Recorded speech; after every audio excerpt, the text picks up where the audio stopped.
मकर संक्रांति को निमित्त में सभी को मेरी तरफ से बहुत बहुत शुभेच्छा। आज मकर संक्रांति का प्रोग्राम हम स्कूल में सेलिब्रेट कर रहे हैं। आज के प्रोग्राम में उपस्थित हमारे सभी शिक्षकगण, सभी प्रिय विद्यार्थी विद्यार्थिनियों, सभी को मेरी तरफ से बहुत बहुत शुभेच्छा संक्रांति के निमित्त में। आपका शरीर तंदुरुस्त रहे, क्योंकि स्वास्थ्य बहुत महत्वपूर्ण होता है। आपके नॉलेज में ज़्यादा से ज़्यादा वृद्धि हो, नॉलेज आपका बढ़े, हर एक सब्जेक्ट का आपको नॉलेज स्कूल की तरफ से मिले। आपका सरस्वती और लक्ष्मी की कृपा आपके कुटुंब पे बनी रहे। सूर्य देव का, शनि देव का भी आशीर्वाद आपके ऊपर हमेशा बना रहे, इस प्रकार की शुभकामना आज संक्रांति के इस पावन सेलिब्रेशन पे मैं आप सभी को देता हूँ।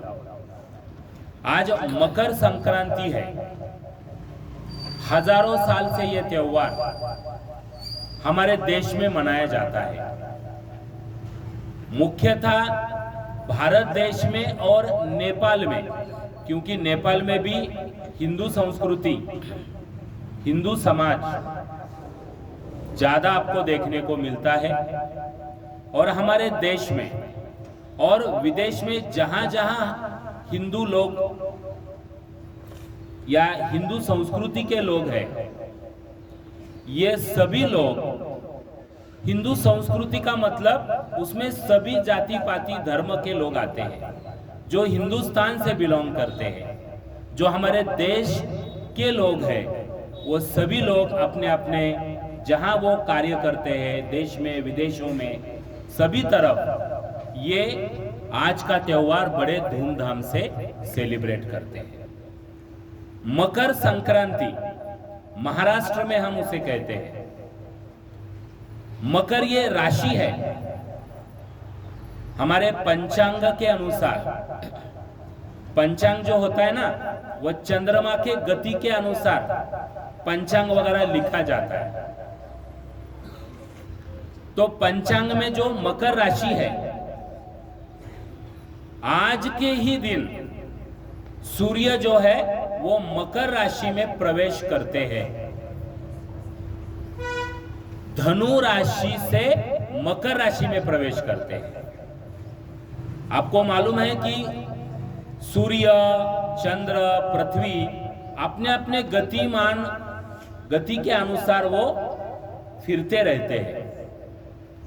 और आज ही के दिन सूर्य, जिसे हम देव कहते हैं, सूर्य देव, हमारे संस्कृति में सूर्य हमें ऊर्जा देता है।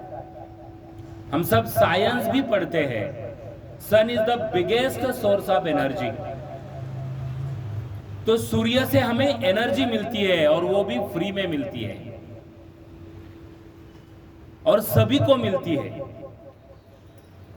पूरे जगत में सूर्य अपनी एनर्जी देता है, और वो भी फ्री में देता है।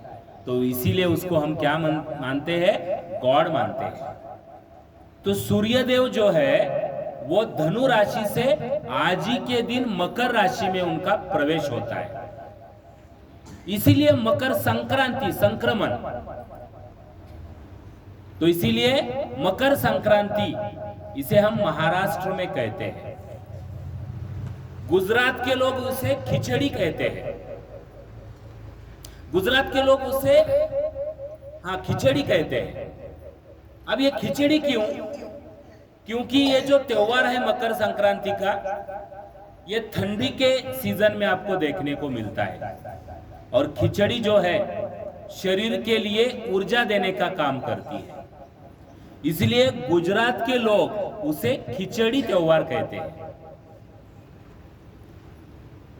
उसके बाद में अगर आप दक्षिण भारत में जाएंगे, दक्षिण भारत के लोग उसे पोंगल के नाम से कहते हैं।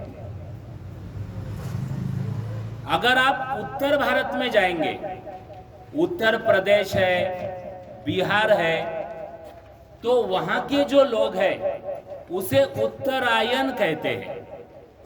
क्यों कहते हैं उत्तरायण?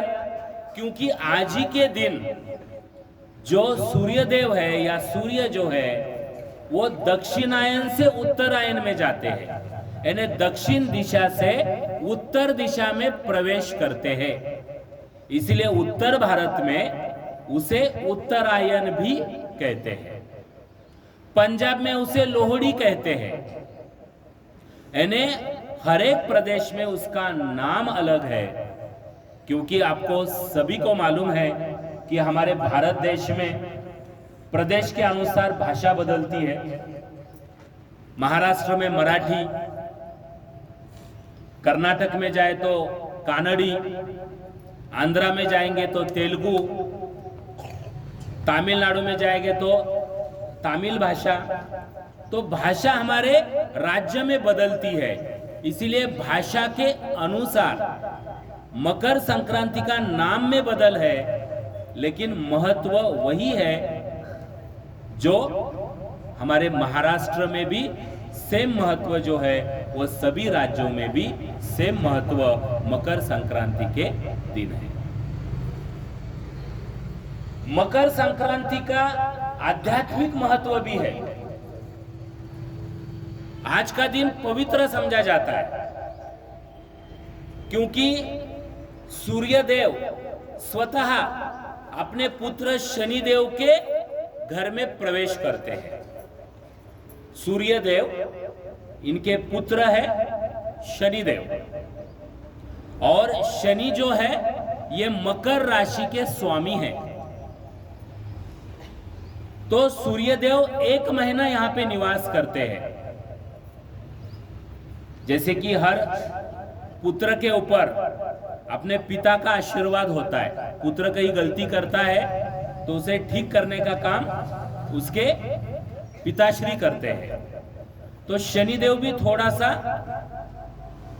जो हमारे ऊपर कोपते हैं, तो वो उनका क्रोध कम करने के लिए सूर्यदेव स्वतः आज के दिन अपने पुत्र शनिदेव के घर में जाते हैं, उसका क्रोध कम करने के लिए।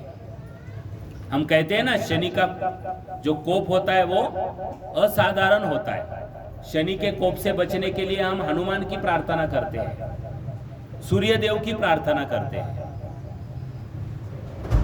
ये इतना महत्वपूर्ण है मकर संक्रांति का त्योहार कि महाभारत में आप सबको मालूम है भीष्म पितामह,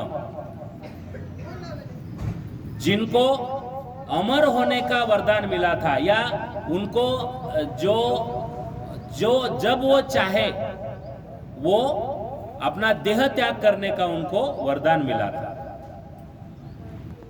लेकिन जब युद्ध हुआ और वो बाणों से घायल हो गए थे, तो वहां पे दक्षिणायन शुरू था, इसीलिए उन्होंने अपने देह त्याग नहीं किए थे, क्योंकि दक्षिणायन अशुभ माना जाता है।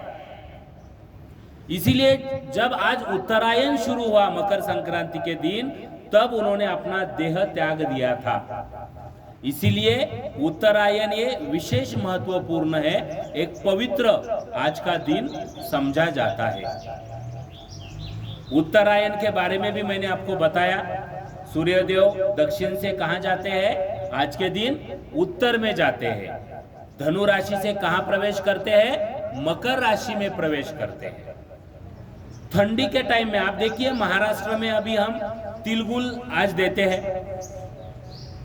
तिल यानी उष्णता देने का काम करता है। तिल अगर हम खाएंगे कि ठंडी में हमें क्या मिलेगी? उससे हीट मिलेगी, एक एनर्जी मिलेगी जो ठंडी से हमारी रक्षा करेगी।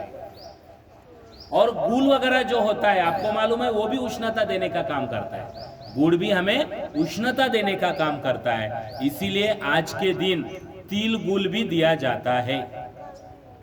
तो ये भी हमारे महाराष्ट्र में उसका विशेष महत्व है। मकर संक्रांति के दिन ही गंगा जो है वो धरती पे उसका प्रवेश हुआ था। हमारी जो भगीरथ ने गंगा लाई थी ना धरती पे, वो आज ही के दिन उसका गंगा का अवतरण हुआ था। गंगा पवित्र नदी मानी जाती है हमारे संस्कृति में। तो धरती पे आज ही के दिन उसका आगमन हुआ था माँ गंगा का, इसीलिए गंगा का पूजन आज किया जाता है। स्नान जल्दी उठ के हम स्नान करते हैं, भगवान की पूजा अर्चा करते हैं और बड़ों का हम आशीर्वाद लेते हैं। बड़ों का हमेशा हमारे ऊपर स्नेह बना रहे, इसीलिए हम उनका आज के दिन आशीर्वाद भी लेते हैं। तो पुनश्च एक बार सभी हमारे शिक्षकगण और सभी विद्यार्थियों को मेरी तरफ से मकर संक्रांति की खूब खूब शुभेच्छा। Thank you. जय हिंद, जय भारत।